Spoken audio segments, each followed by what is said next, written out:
Hello' প্ৰিয় বন্ধুসকল, আজি আপোনালোকলৈ এটা নতুন ভিডিঅ' আগবঢ়াইছোঁ আৰু আজিৰ ভিডিঅ'টো মই আপোনালোকক এপ্লিকেশ্যন ফ্ৰম অৰুণোদয় 3.0 কেনেধৰণে ফিল আপ কৰিব লাগে তাৰ ওপৰত ভিডিঅ'টো বনাম। আপোনালোকে ভিডিঅ'টো কোনো ধৰণৰ স্কিপ নকৰাকৈ চাব। মই প্ৰথমৰ পৰা শেষলৈকে ফৰ্মখন কেনেধৰণে ফিল আপ কৰিব লাগে সকলোখিনি কথা দেখাই যাম। তাৰ আগতে আপোনালোকৰ ৰিকুৱেষ্ট যে মোৰ ভিডিঅ'টো যোনসকল লোকে ইউটিউবত চাই আছে তেওঁলোকে চেনেলটো ছাবস্ক্ৰাইব কৰিব আৰু কাষত থকা বেল আইকনটো দবাই ৰাখিব আৰু লাইক কৰিব আৰু শ্বেয়াৰ কৰিব যাতে সকলোৱে গম পায়।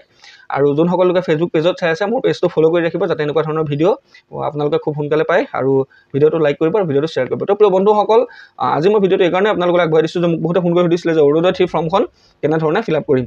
তো সেইটোৰ ওপৰতে আজি মই ভিডিঅ'টো বনাইছোঁ। প্ৰথমতে মই আপোনালোকক অৰুণোদয় 3 ফৰ্মখন প্ৰথমতে দেখাই ল'ব বিচাৰিছোঁ। এই ফৰ্মখন হয়তো আপোনালোকৰ ওচৰত আছে আৰু এই ফৰ্মখন ফিল আপ কৰাৰ কিছুমান নিয়ম আছে। তো আপোনালোকে কেনেধৰণে ফিল আপ কৰিব। চ' এই ফৰ্মখনত অকণমানো যদি ভুল হৈ যায় তেতিয়াহ'লে আপোনালোকে অৰুণোদয় 3 হিতাধিকাৰৰ পৰা বঞ্চিত হ'ব লাগিব। তো প্ৰিয় বন্ধুসকল, আপোনালোকে ভিডিঅ'টো কোনো ধৰণৰ স্কিপ নকৰাকৈ চাব আৰু মই প্ৰথমৰ পৰা শেষলৈকে কেনেধৰণে ফিল আপ কৰিব লাগে গোটেই কথাখিনি দেখাই যাম, আপোনালোকক কৈ যাম। তো প্ৰিয় বন্ধুসকল, পলম নকৰোঁ, সাহস আজি মই ভিডিঅ'টো আৰম্ভ কৰোঁ। ইয়াতে চাওক, প্ৰথমতে আপোনালোকে দেখা পাইছে finance department application form Arunodoi 3.0। ইয়াতে চাওক, প্ৰথমে এটা আটাইতকৈ ডাঙৰ কথা, আপোনালোকে যোনসকল লোকে এপ্লাই কৰিছে, নতুন ফৰ্ম এপ্লাই কৰিছে বা যোনসকলে আগতে পাই আছিলে তেওঁলোকৰ বাবে এখন নতুন ফৰ্ম আহিছে। গতিকে তেওঁলোকে কি কৰিব লাগিব, প্ৰথমতে আপোনালোকে চাওক, আপোনালোকৰ এই যিটো নাম্বাৰ হয়, এপ্লিকেশ্যনখনৰ নাম্বাৰ হয়, এই নাম্বাৰটো আপোনালোকে নোট কৰি ৰাখি ল'ব। এই নাম্বাৰটো আপোনালোকৰ বহুত প্ৰয়োজনীয় নাম্বাৰ। গতিকে প্ৰত্যেকখন ফৰ্মত একেটা নম্বৰ কেতিয়াও নাথাকে, চবৰে নাম্বাৰ বেলেগ বেলেগ। গতিকে আপোনালোকে এই নাম্বাৰটো এক্সট্ৰাকৈ ৰাখি ল'ব। তাৰপিছত আহিলেগৈ ইয়াতে চাওক, প্ৰথমে ফৰ্মখনত আপোনালোকে নিশ্চয় দেখা পাইছে, ইয়াত সেইটো মই এটা বৰ্ডাৰ দিছোঁ। চাওক, ইয়াতে কি কৈছে, আপোনালোকৰ একবি পাছপৰ্ট চাইজৰ ফটো বিচাৰিছে। পাছপৰ্ট চাইজৰ ফটোকপি আপোনালোকে দিলেই নহ'ব, কালাৰ ফটো দিলেই নহ'ব। কি কৰিব লাগিছে, ফটোখনৰ লগত সংগতি থকাকৈ চহীটো থাকিব লাগিব। তাৰমানে ফটো ছিগনেচাৰ যাক কয়, সেই ফটো ছিগনেচাৰটো আপোনালোকক বিচাৰিছে। যাৰ থাম দিয়ে, যোনে আঙুলি চাপ দিয়ে তেওঁলোকে আঙুলি চাপ দিব, যোনসকলে চহী মাৰে তেওঁলোকে চহী মাৰিব। ফটোৰ লগত এডজাষ্ট হ'ব লাগিব, প্ৰথম কথা। তাৰপিছত আহিলে ইয়াতে প্ৰথম সুধিছে, চাওক, are you an existing beneficiary under Arunodoi scheme. তো আপোনাক সুধিছে, আপুনি বেনিফিচিয়াৰী অৰুণোদয় আঁচনিখনৰ বেনিফিচিয়াৰী নেকি? তো যোনসকলে নতুনকৈ এপ্লাই কৰিছে তেওঁলোকে ন' কৰিব। যোনসকলে নতুনকৈ এপ্লাই কৰিছে তেওঁলোকে কি কৰিব, ন'ত ক্লিক কৰিব। ইয়াতে ন' দিয়া আছে, ইয়াতে ক্লিক কৰিব। আৰু যোনসকলে আগৰ পৰা পাই আছে তেওঁলোকে কি কৰিব, ইয়াতে য়েছ কৰিব। দুইটা কেতিয়াও কৰিব নালাগে, যিকোনো এটা কৰিব। তো আপোনালোকে যিসকলে নতুনকৈ এপ্লাই কৰিছে তেওঁলোকে ন' কৰিব, যোনসকলে আগৰ পৰা পাই আছে তেওঁলোকে য়েছ কৰিব। তাৰপিছত আহিলে ৰেচন কাৰ্ড নাম্বাৰ।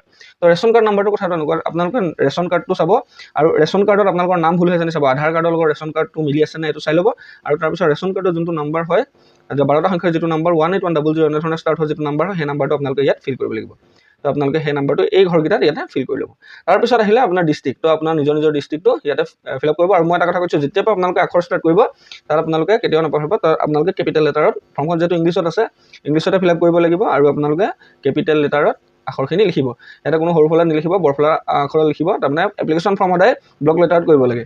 তাৰপিছত আহিলে LIC। LICটো হৈছে কি, আপোনাৰ যিটো সমষ্টি, আপোনাৰ যিটো নতুন সমষ্টি হ'ল সেই নতুন সমষ্টিটো আপুনি ইয়াতে লিখিব লাগিব। তাৰপিছত আহিলে এপ্লিকেণ্টছ ডিটেইল। তো এপ্লিকেণ্ট ডিটেইলছত আপোনাক কি কৈছে, চাওক, প্ৰথমতে এপ্লিকেণ্ট ফাৰ্ষ্ট নেম, তাৰপিছত আহিছে মিডল নেম, তাৰপিছত আহিছে লাষ্ট নেম। তো প্ৰথম যিটো আহিছে এপ্লিকেণ্ট ফাৰ্ষ্ট নেম, এইটো চাওক, লিখোঁতে বহুতে ভুল কৰে। তো ইয়াতে আটাইতকৈ ডাঙৰ কথা, ইয়াতে প্ৰথম যিটো ঘৰ দিছে ঘৰটো দীঘল দেখি গোটেই নামটো ইয়াত লিখি দিব। ইয়াত ফৰ্মেট আছে। তো গতিকে আপোনাৰ নামটো যেইটা আখৰ হয় সেইটা আখৰ আপুনি কেপিটেল লেটাৰত প্ৰতি ঘৰে ঘৰে ভৰাই যাব। 1 2 3 4 এনেকৈ আপোনালোকে ভৰাই যাব প্ৰথম নামটো। যাৰ মিডল নেম আছে সি লিখিব, যাৰ নাই সি নালাগে লিখিব। আৰু লাষ্ট নেমটো তাৰ উপাধিটো তাৰমানে লাষ্ট নেমত লিখিব। তো ইয়াতে মিডল নেম যাৰ আছে লিখিব। তো আপোনালোকৰ যোনসকল মানুহৰ, তো মই এটা চিম্পল নাম কৰিছোঁ যে ৰেখামণি, ধৰক নামটো ৰেখামণি কিবা এটা উপাধিটো। তো ৰেখাটো লিখিব আপোনালোকৰ ফাৰ্ষ্ট নেমত আৰু মণিটো লিখিব মিডল নেমত আৰু লাষ্ট নেমত লিখিব উপাধিটো। তো গতিকে তেনেধৰণে আপোনালোকে নামটো লিখিব, একে লাইনত কেতিয়াও নিলিখিব। তাৰপিছত আহিলে তাৰ পিছৰ অপশ্যনটো আহিলে আপোনালোকৰ CO বিচাৰিছে। তো চাওক, ইয়াতে CO মানে হৈছে কেয়াৰ অফ। তো তেওঁ কেয়াৰটো কোনে লৈ আছে, WO দিছে। WO means wife of, car wife সেইটো লিখিব। আৰু নহ'লে DO, তাৰমানে কোনোবা যদি বিয়া নোহোৱাকৈ থাকি গৈছে তেওঁ কাৰ জীয়েক বা কাৰ তেওঁ কোন হয় তাৰমানে সেইটো আহিছে। গতিকে DO দিছে দাতাৰ। গতিকে চাওক, CO WO DO মানে CO হৈছে কেয়াৰ অফ, আপোনাৰ কেয়াৰত কোন আছে, WO হৈছে ৱাইফ অফ আৰু DO হৈছে দাতাৰ অফ। গতিকে আপুনি যাৰ নাম দিয়ে, যদি হাজবেণ্ড আছে হাজবেণ্ডৰ নাম দিব, যদি ধৰক CO দেউতা হয় দেউতাৰ নাম দিব, যদি DO দিয়ে তো মাক দেউতাকৰ নাম দিলেই হ'ল। ইয়াতে আপোনালোকে সেইটো নাম কিন্তু একে ঘৰতে ফিল আপ কৰিব। এইটো এটা কথা যে দেউতা বা মাৰ নামটো যেতিয়া আপোনালোকে ফিল আপ কৰিব তেতিয়া প্ৰথম নামটো লিখিব। প্ৰথম নামটো যদি 5টা আখৰ হয় তাৰপিছত উপাধিটো লিখোঁতে এটা ঘৰ বাদ দিব, তাৰপিছত আকৌ ছেকেণ্ডটোৰ পৰা আপোনালোকে ছেকেণ্ড ঘৰটোৰ পৰা ষ্টাৰ্ট কৰিব। তাৰমানে নাম আৰু উপাধি একেলগে ফিল আপ কৰিব নালাগে। তাৰপিছত আহিলে কি, আপোনালোকৰ জেণ্ডাৰ। ইয়াতে জেণ্ডাৰ ফিল আপ কৰিব দিছে। তো আপোনালোকে নিজৰ জেণ্ডাৰটো লিখি ল'ব, ইয়াতে ৰাইট চিন দিলেই হ'ব। তাৰপিছত আহিলে DOB। তো DOB লিখা ফৰ্মেট দিছে নে DDMMYY। তো গতিকে DDMM মানে দিন ডি মানে দিন, তাৰপিছত মাহ, তাৰপিছত আৰু বৰ্ষ, এইটো আপোনালোকে ফিল আপ কৰি ল'ব। তাৰপিছত আহিলে আপোনালোকৰ এড্ৰেছ ডিটেইলছ, তো এইটো অলপ চাবলগীয়া। প্ৰথমে আপোনালোকক দিছে চাওক ব্লক ULB MSc, তো গতিকে আপোনালোকে ইয়াৰ যিকোনো এটা লিখিলে হ'ল। তাৰমানে আপোনালোকৰ যদি ব্লক হয় তেতিয়া ব্লক লিখিব, যদি ULB মানে যোনটোকে আপোনালোকৰ ক্লিয়াৰ আছে সেইটোকে লিখি দিব। গতিকে আপোনালোকে ব্লকটো লিখি দিব ইয়াত, প্ৰথমৰ পৰা ষ্টাৰ্ট কৰিব, ইয়াতে আপোনালোকে ব্লকটো লিখিব। তাৰপিছত আহিলে GP VCDC, তাৰপৰা VDC, তাৰপৰা ৱাৰ্ড, তো আপোনালোকে নিজৰ ৱাৰ্ড নাম্বাৰ লিখিলেও হ'ব, আপোনালোকে গাঁও পঞ্চায়ত লিখিলেও হ'ব। VDC আপোনালোকে চাওক ইয়াতে প্ৰথমতে যদি ব্লক লিখে, এটা কথা চাব, প্ৰথমতে যদি ব্লক লিখে তেতিয়াহ'লে আপোনালোকে ইয়াতে জিপিটো ভৰাব, বেলেগ নভৰাব, কিন্তু ৱাৰ্ডটো ভৰাই দিব, কাৰণ জিপিটোৰ আণ্ডাৰতহে ৱাৰ্ডটো থাকে। গতিকে আপোনালোকে প্ৰথম ব্লকটো ভৰাই তাৰপিছত আপোনালোকে জিপি ভৰাব। তাৰপিছত আপোনালোকে ভিলেজ নেম আছে, ভিলেজ নেমটো আপোনালোকৰ যিটো যোনখন গাঁৱত আছে, যোনখন আপোনাৰ ৰেভিনিউ ভিলেজ হয়, ৰেভিনিউ ভিলেজৰ নাম, ৰেভিনিউ ভিলেজখন ইয়াত আপোনালোকে ভৰাব। ফৰ্মেট একেটা, ওপৰত মই যেনেকৈ দিছোঁ, ধৰক কাৰোবাৰ গাঁওখনৰ নাম, তো ইয়াতে যদি আপুনি চাউদাং গাঁও লিখে, তো প্ৰথম লিখিলে চাউদাং ইয়াতে লিখিব, আৰু গাঁওটো লিখোঁতে এটা ঘৰ বাদ দি পেলাই নি তাৰপিছত গণটো লিখিব। ঠিক আছে। তাৰপিছত আহিলে লোকেলিটি লেণ্ডমাৰ্ক, লোকেলিটি আপোনালোকে নিজৰ লোকেলিটিটো যি দিয়ে সেইটো দিব পাৰিব। তাৰপিছত আহিছে মোবাইল নাম্বাৰ, তো আপোনালোকে মোবাইল নাম্বাৰটো ইয়াত ফিল কৰিব। 91 দিয়া হৈছে, 91 + 91 মিনছ মানে আপোনালোকৰ আমাৰ যিটো ইণ্ডিয়া হয়, ইণ্ডিয়াত ক'ডটো হৈছে 91, তাৰমানে সেইটো কাৰণে আমাৰ 91টো অলৰেডি দিয়ে থোৱা থাকে। তাৰপিছত মোবাইল নাম্বাৰটো ফিল কৰিব। তাৰপিছত আহিছে পিন নাম্বাৰ, তো পিন নাম্বাৰটো আপোনালোকে নিজৰ পিন কোডটো ফিল কৰিব। তাৰপিছত আহিছে হাউচ নাম্বাৰ, তাতকৈ ডাঙৰ কথা হাউচ নাম্বাৰ। হাউচ নাম্বাৰটো আপোনালোকে যিকোনো ফাইন দিব, তাৰমানে হাউচ নাম্বাৰটো আপোনালোকে চাই ল'ব, আপোনালোকৰ চাওক যিটো লোকপিয়লৰ মতে যিটো হাউচ নাম্বাৰ হয়, সেই হাউচ নাম্বাৰটো আপোনালোকে ফুলি ইয়াত দিব লাগিব। ইয়াতে হাউচ নাম্বাৰ কিছুমানে এনেই ফ্লাইংকৈ ভৰাই দিয়ে, কিন্তু ফ্লাইংকৈ হাউচ নাম্বাৰটো কেতিয়াও নভৰাব। তাৰমানে যিটো চেঞ্চাছ কৰে, ঘৰবিলাকৰ চেঞ্চাছ যেতিয়া হয়, যেতিয়া আমাৰ লোকপিয়লটো হয়, তেতিয়া ঘৰবিলাকৰ এটা নাম্বাৰ দিয়া হয়। গতিকে সেই চেঞ্চাছৰ মতেহে আপোনালোকে হাউচ নাম্বাৰটো ভৰাব। তাৰপিছত পুলিচ ষ্টেচন দিব, পুলিচ ষ্টেচনটো দিয়াৰ পিছত ফাৰ্ষ্ট পেজটো ক্লিয়াৰ হৈ গ'ল। এতিয়া যাম আমি ছেকেণ্ড পেজলৈ। ছেকেণ্ড পেজত গৈছে কি চাওক, প্ৰায়ৰিটি হাউচ হোল্ড, ইয়াত কৈছে প্লিজ টিক মানে ৰাইট চিন দিবলৈ কৈছে। আপোনাৰ বয়সটো চাওক, ইয়াতে উইণ্ড' এজ 45+, উইণ্ড' মানেতো আপোনালোকে বুজি পাইছে, ইয়াত মই ক'বই নালাগে। তাৰপিছত আহিলে দিব্যাংগন, তো কোনোবা যদি দিব্যাংগন আছে সেইটো বয়স একেটাই ধৰিছে, তাৰমানে আনমেৰিড উমেন বয়স 45+ হ'লে আপোনালোকে, যদি আপোনালোকৰ বয়সটো সিমান হৈছে বা আপোনালোক ধৰক বিধৱা বা আপোনালোকৰ ধৰক শাৰীৰিকভাৱে অক্ষম, তেতিয়া আপোনালোকে তাতে ৰাইট চিনটো দিব লাগিব। তাৰপিছত আৰু এটা তাতে অপশ্যন দিছে, দেখিছেনে, ওমেন হুজ, দেখিছেনে, ইয়াত মাত্ৰ 2 লাখ টকালৈকে দিয়া আছে, তাৰমানে এনুৱেল ইনকমটো তেওঁলোকৰ 2 লাখ টকাতকৈ কম হ'ব লাগিব। তাৰপিছত আহিছে ডিভ'ৰ্চ ওমেন, এজ 45+ একেটাই আছে। তাৰপিছত ওমেন AAY বেনিফিচিয়াৰী, তো চাওক ডিভ'ৰ্চ যদি হৈছে কাৰোবাৰ, তেওঁলোকেও এপ্লাই কৰিব পাৰিব, তাৰমানে 4টা ভাগত ভাগ কৰি দিয়া হৈছে। তাৰপিছত আৰু কি কৈছে, তেওঁলোকৰ ৰাইট চিন দিব লাগিব। আৰু কি কৈছে, সকলোৰে ইনকমটো কি হৈছে 2 লাখ টকাৰ তলত হ'ব লাগিব বুলি কৈছে। তাৰপিছত এইটো আপোনালোকে ধৰক ইয়াতে যিখিনি এপ্লাই কৰিছে তেওঁলোকে অলপ কিছু কথা জানেই, গতিকে আপোনালোকে ইয়াতে এইটো চাই ল'ব। তাৰপিছত আহিলে কি bank account details of the applicant, তো গতিকে আপোনালোকৰ বেংক একাউণ্ট ডিটেইলছ চাওক, ইয়াতে আপুনি আধাৰ লিংক বা কিবা লিংক তেনেকুৱা ধৰক কোনো কথা নাই, ইয়াত কোৱা নাই যে আধাৰ চিডিং বেংক একাউণ্ট লাগিব বুলি, ইয়াত কোনো নটিচ নাই। গতিকে ইয়াতে আধাৰ লিংক বা কিবা লিংক বেংক একাউণ্ট বিচৰা নাই, তো গতিকে বেংক একাউণ্ট নাম্বাৰ দিব লাগিব।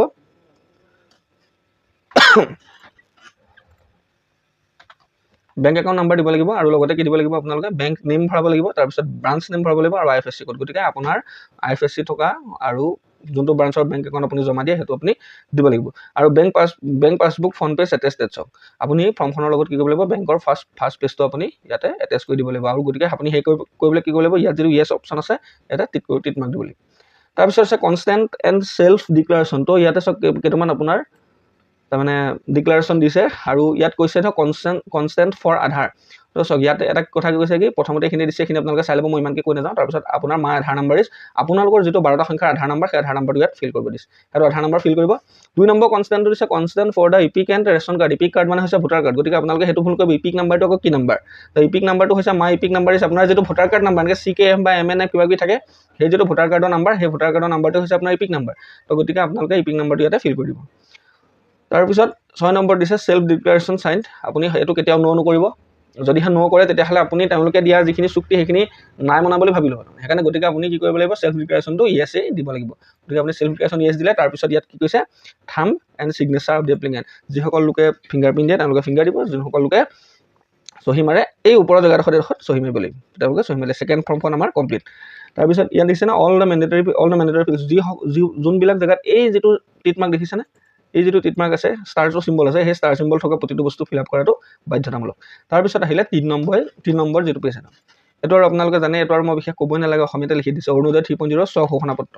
এইটো আপুনি নিজে ফিল আপ কৰিব লাগিব। ইয়াত আকৌ কেইটামান কথা কৈছে যে সেইকেইটা আপুনি ভিতৰত পৰিলেহে তাৰমানে কথাটো কামটো আপোনাৰ হ'ব। আৰু 2 নম্বৰ কথা এটা আছে কি আপোনালোকৰ যিটো ৰেচন কাৰ্ড আছে, ৰেচন কাৰ্ডৰ লগত আধাৰ কাৰ্ড চাধাৰ কাৰ্ডবোৰ মিলি থাকিব লাগে। নাম চামবোৰ ভুল থাকিলে কিন্তু কিছুমান প্ৰব্লেম হয়, গতিকে সেইখিনি আপোনালোকে চেক কৰি ল'ব। ইয়াত দিছে চাওক, মই নিষ্ঠা সহকাৰে নিশ্চিত প্ৰদান কৰোঁ আৰু সত্য বুলি অৱগত কৰোঁ যে মই শ্ৰীমতী, গতিকে আপোনালোকৰ যেতিয়াতো পুৰুষে নাপায়, গতিকে শ্ৰীটো কাটি দিব, শ্ৰীমতীৰ পৰা আপোনালোকৰ নিজৰ নামটো লিখিব। লিখাই দিছে চাওক আবেদনকাৰী নাম, ইয়াত আবেদনকাৰী নামটো এইডোখৰত ভৰাব লাগিব। তাৰপিছত আপুনি ইয়াৰ ফৰ্মখনত যে যোনটো দিছিলে CO দিছিলে বা WO দিছিলে বা DO দিছিলে, ইয়াত যে দিছিলে, ইয়াত যাৰ নাম দিছে তেওঁৰ নামটো ইয়াত ভৰাব লাগিব। ইয়াত ভৰাই পেলাই এই ছেকেণ্ড লাইনটোত ভৰাব। তাৰপিছত কন্যা পত্নী, সেইটো যোনটো হয়, আপুনি কাৰোবাৰ কন্যা হয় বা কাৰোবাৰ পত্নী হয়, তেওঁৰ নামটো দি পেলাই তাৰপিছত দিব লাগিব। তাৰপিছত বয়সটো প্ৰায় আপোনাৰ বয়স কিমান বছৰ সেইটো দিব লাগিব। আৰু বৰ্তমান ক'ৰ বাসিন্দা, আপুনি ক'ৰ বাসিন্দা সেইটো ইয়াতে ফিল আপ কৰিব লাগিব। বৰ্তমান দেশৰ বাসিন্দা, তাৰমানে আমুক জেগাৰ বাসিন্দা আপুনি এইটো বাক্যশাৰী ইয়াত ভৰাব লাগিব। তাৰপিছত ৰেচন কাৰ্ড নম্বৰ, আপোনাৰ যিটো ৰেচন কাৰ্ড নম্বৰ প্ৰথম দিছিলোঁ যে 181000 ষ্টাৰ্ট হয়, সেই নাম্বাৰটো আপোনালোকে ইয়াত ফিল কৰিব।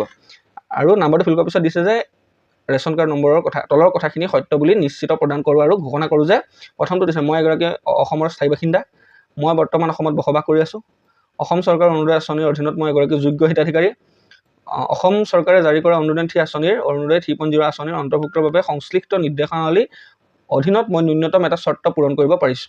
5 নম্বৰ, মই পুনৰ ঘোষণা কৰোঁ যে মই অথবা মোৰ পৰিয়ালৰ কোনো সদস্য নিম্নোক্ত শ্ৰেণীৰ অন্তৰ্ভুক্ত নহয়। কিহৰ অন্তৰ্ভুক্ত নহয়, কিহৰ নোৱাৰিব, সেই কথাকেইটা দিছে চাওক। সাংসদ, বিধায়ক, মুখ্য কাৰ্যবাহী সদস্য, কাৰ্যবাহী প্ৰাক্তন সদস্য ইত্যাদি এওঁলোক হ'লে নোৱাৰিব। পঞ্চায়তী ৰাজ প্ৰতিষ্ঠান, নগৰীয়া স্থানীয় নিকায়, স্বায়ত্তশাসিত পৰিষদ VCDC ইত্যাদি বৰ্তমানৰ সদস্যসকল এওঁলোকে নোৱাৰিব। তাৰপিছত আহিছে চিকিৎসক, অভিযন্তা, এইসকলে নোৱাৰিব। বিশ্ববিদ্যালয়, মহাবিদ্যালয়, উচ্চতৰ মাধ্যমিক, কনিষ্ঠ বিদ্যালয়, উচ্চ প্ৰাথমিক আৰু নিম্ন প্ৰাথমিক বিদ্যালয়ৰ ঠিকাভিত্তিক বা অস্থায়ী শিক্ষকসকলকে সামৰি শিক্ষকসকল, গতিকে স্থায়ী অস্থায়ী যিমান আছে LP স্কুলৰ পৰা তাৰমানে একদম আৰু আপোনাৰ ইউনিভাৰ্চিটিলৈকে তো কোনোৱে এপ্লাই কৰিব নোৱাৰিব। চৰকাৰী নিয়মীয়া কৰ্মচাৰী, পেঞ্চন অথবা ঠিকাভিত্তিক কৰ্মচাৰী, যেনেকৈ অংগনবাদী কৰ্মী, মধ্যাহ্ন ভোজন কৰ্মচাৰী, আশা কৰ্মী, আশা ছুপাৰভাইজাৰ, গাঁও প্ৰধান সহ। গতিকে চাওক, এইটো আপোনালোকে কথাটো মন কৰিবলগীয়া যে অংগনবাদী কৰ্মী, মধ্যাহ্ন ভোজন কৰ্মী, আশা কৰ্মী এই সকলো অৰুণোদয় আঁচনি হিতাধিকাৰ হ'ব নোৱাৰিব। তাৰপিছত আয়কৰ পৰিশোধ কৰা চৰকাৰী ঠিকাদাৰ আৰু যোগনীয়াৰ, ৰিয়েল ইষ্টেটৰ বিল্ডাৰ, উদ্যোগপতি, ব্যৱসায় অনুজ্ঞাপত্ৰধাৰী। গতিকে চাওক, যিসকল লোকৰ টেক্স দিয়ে, যিসকল লোকে টেক্স দি আছে, তাৰমানে ব্যৱসায়ীসকল যিসকল মানে যিটো তেওঁলোকে ইনকম টেক্স পে' কৰি আছে, সেই তেওঁলোকৰ মানুহে কি কৰিব, অৰুণোদয় আঁচনিখনৰ হিতাধিকাৰ হ'ব নোৱাৰিব। তাৰপৰা আয়কৰ পৰিশোধ একেটাই, এইটো উদ্যোগপতি, দোকানী, ট্ৰেডাৰ্ছসকলে নোৱাৰিব। ক্ষুদ্ৰ বা উপান্ত শ্ৰেণীৰ বাহিৰে আন ভূমিগৰাকী, তো চাওক আপোনাৰ যদি কমকৈ মাটি আছে তেতিয়াহ'লে আপুনি পাৰিব, কিন্তু সৰহকৈ যদি আপোনাৰ বহুত হেক্টৰ মাটি আছে তেতিয়াহ'লে আপুনি এই আঁচনি অন্তৰ্ভুক্ত হ'ব নোৱাৰিব। যন্ত্ৰচালিত চাৰিচকীয়া বাহনৰ গৰাকী, যদিহে আপোনাৰ চাৰিচকীয়া বাহন আছে, আপোনাৰ নিজা নামত আছে, গতিকে আপোনাৰ নিজা নামত নিজে কিনি লোৱা নিজৰ নামত যদি গাড়ী আছে তেতিয়াহ'লে আপুনি অৰুণোদয় আঁচনি লাভ কৰিব নোৱাৰিব।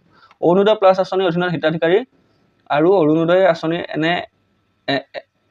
আঁচনি একেধৰণৰ আঁচনি ৰাজ্যৰ পৰা সমবায়, এইটো বাৰু এইবিলাক ইমান চাবলগীয়া নহয়। গতিকে মেইন পইণ্টকেইটা হৈছে এইকেইটা যোনসকল লোকৰ এইকেইটা সাংসদ 1 নম্বৰৰ পৰা সাংসদ, বিধায়কৰ পৰা যন্ত্ৰচালিত চাৰিচকীয়া বাহনলৈকে আছে, এই লোকসকল যদি অন্তৰ্ভুক্ত হৈছে তেতিয়াহ'লে সেইসকলক কেতিয়াও অৰুণোদয় আঁচনি প্ৰদান কৰা নহ'ব। এইটো অৰুণোদয় ফৰ্মখনত দিয়া আছে আৰু ইয়াৰ ওপৰত নিজে ঘোষণা কৰি পিনি ইয়াত লিখি দিব লাগিব আপোনালোকে।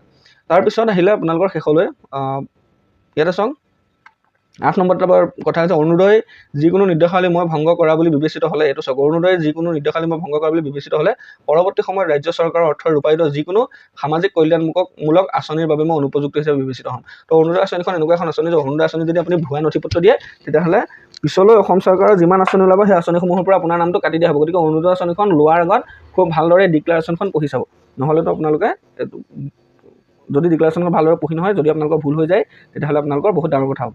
তাৰপিছত শেষতো আকৌ ডিক্লাৰেশ্যন দিছে চাওক, মই দিহতাৰ সন্মতিৰে ঘোষণা কৰোঁ যে মই হিতাধিকাৰী বাতিলকৰণৰ চৰ্তসমূহ পঢ়িছোঁ আৰু বুজি পাইছোঁ, তথা এই ক্ষেত্ৰত ভৱিষ্যতে যদি চৰ্তাৱলী পালনৰ ক্ষেত্ৰত কোনো ধৰণৰ ব্যতিক্ৰম হয় তেন্তে মোৰ লগতে মোৰ পৰিয়ালৰ সদস্য এই আঁচনিৰ সাহায্য লাভ কৰিবলৈ অযোগ্য হিচাপে বিবেচিত হ'ব।